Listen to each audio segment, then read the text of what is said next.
Assalamualaikum warahmatullahi wabarakatuh. Halo anak-anak, bertemu lagi bersama dengan Ibu Putri. Bagaimana kabar anak-anak pada hari ini?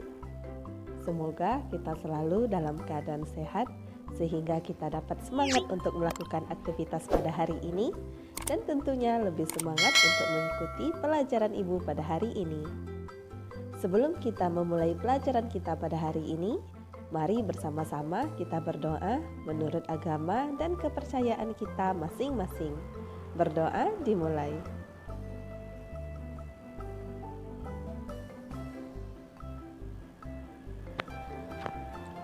Berdoa selesai. Materi pembelajaran kita pada hari ini yaitu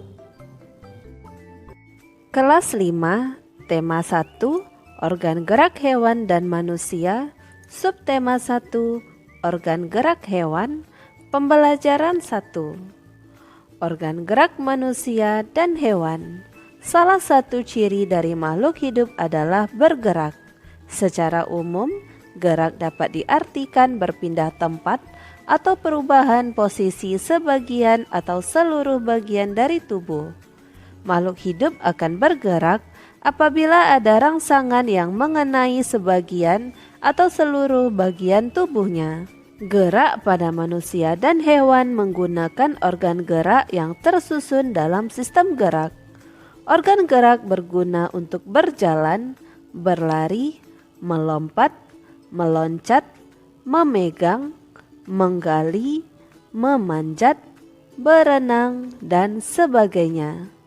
Organ gerak pada hewan dan manusia memiliki kesamaan.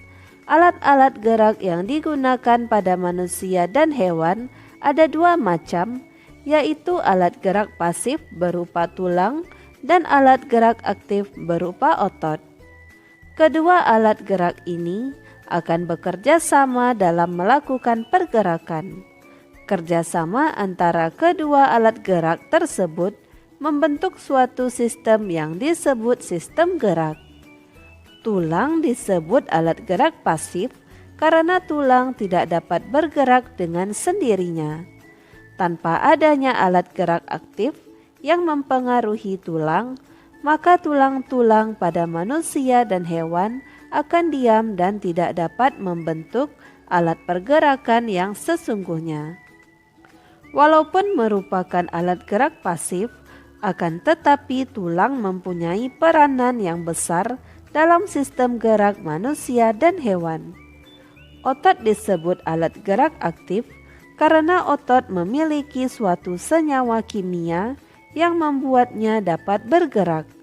Pada saat otot yang menempel pada tulang bergerak, otot tersebut akan membuat tulang bergerak. Ayo berlatih pada halaman 4. Berdasarkan informasi di atas, temukan ide pokok dan kalimat pengembang dari masing-masing paragraf. Pada paragraf pertama, ide pokok yaitu salah satu ciri dari makhluk hidup adalah bergerak. Kalimat pengembang yaitu secara umum gerak dapat diartikan berpindah tempat atau perubahan posisi sebagian atau seluruh bagian dari tubuh makhluk hidup. Pada paragraf kedua, ide pokok yaitu gerak pada manusia dan hewan menggunakan organ gerak tersusun dalam sistem gerak. Kalimat pengembang, organ gerak berguna untuk berjalan, berlari, melompat, meloncat, memegang, menggali, memanjat, berenang, dan sebagainya. 3. Organ gerak manusia dan hewan memiliki kesamaan yakni tulang dan otot. Kalimat pengembang, kedua alat gerak ini akan bekerja sama dalam melakukan pergerakan. Pada paragraf keempat, ide pokok yaitu tulang merupakan alat gerak pasif. Kalimat pengembang, walaupun merupakan alat gerak pasif, akan tetapi tulang mempunyai peranan yang besar dalam sistem gerak manusia dan hewan. Dan pada paragraf kelima, ide pokok yaitu otot merupakan alat gerak aktif. Kalimat pengembang, pada saat otot yang menempel pada tulang bergerak, Otot tersebut akan membuat tulang bergerak. Ayo menulis pada halaman 5. Kembangkan ide-ide pokok berikut menjadi sebuah paragraf. Ide pokok pada paragraf pertama yaitu organ gerak terdiri atas dua macam. Organ gerak terdiri atas dua macam yaitu organ gerak atas dan organ gerak bawah. Organ gerak atas terdiri dari satu pasang tangan yang pada masing-masing tangan dilengkapi dengan 5 jari, sedangkan organ gerak bawah terdiri dari 2 pasang kaki yang pada setiap kakinya juga dilengkapi dengan 5 jari. Ide pokok pada paragraf kedua, organ gerak banyak sekali fungsinya. Fungsi organ gerak atas bagian kanan adalah untuk menulis, memegang sendok ketika makan, dan banyak lagi fungsinya. Sedangkan untuk organ gerak atas bagian kiri bisa juga berfungsi seperti tangan kanan pada orang kidal.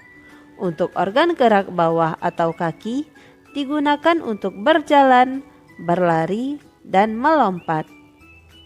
Ide pokok pada paragraf ketiga, tanpa organ gerak manusia tidak dapat bergerak. Manusia tidak bisa hidup tanpa seluruh organ geraknya. Mengingat organ gerak berperan sangat besar bagi kehidupan sehari-hari, misalnya saat kita kehilangan salah satu jari pada tangan, pasti akan sangat berpengaruh pada seluruh aktivitas yang melibatkan tangan. Ayo berdiskusi pada halaman 6. Kamu sudah berhasil menentukan ide pokok dari masing-masing paragraf bacaan organ gerak manusia dan hewan di atas. Sekarang coba diskusikan dengan temanmu tentang ide pokok suatu bacaan. Diskusikan tentang hal-hal berikut.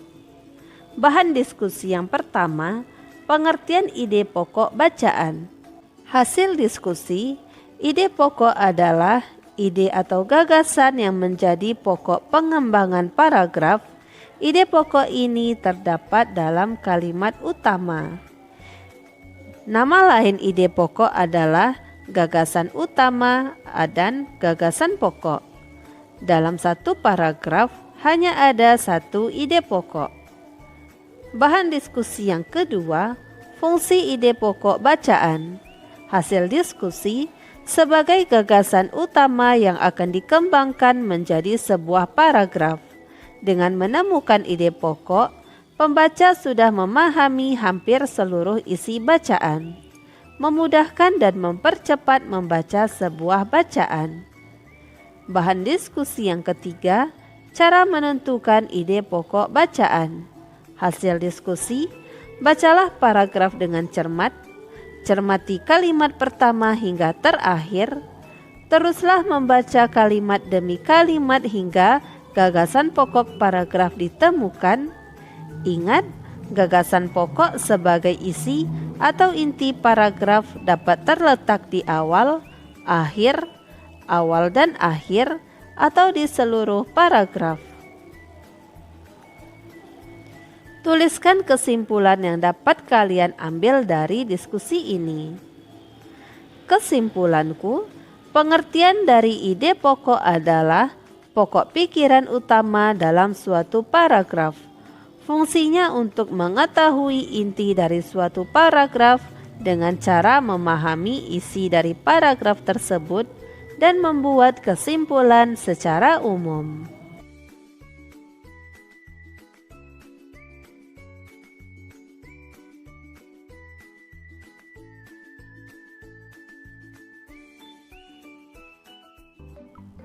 Demikianlah materi yang dapat Ibu sampaikan pada hari ini.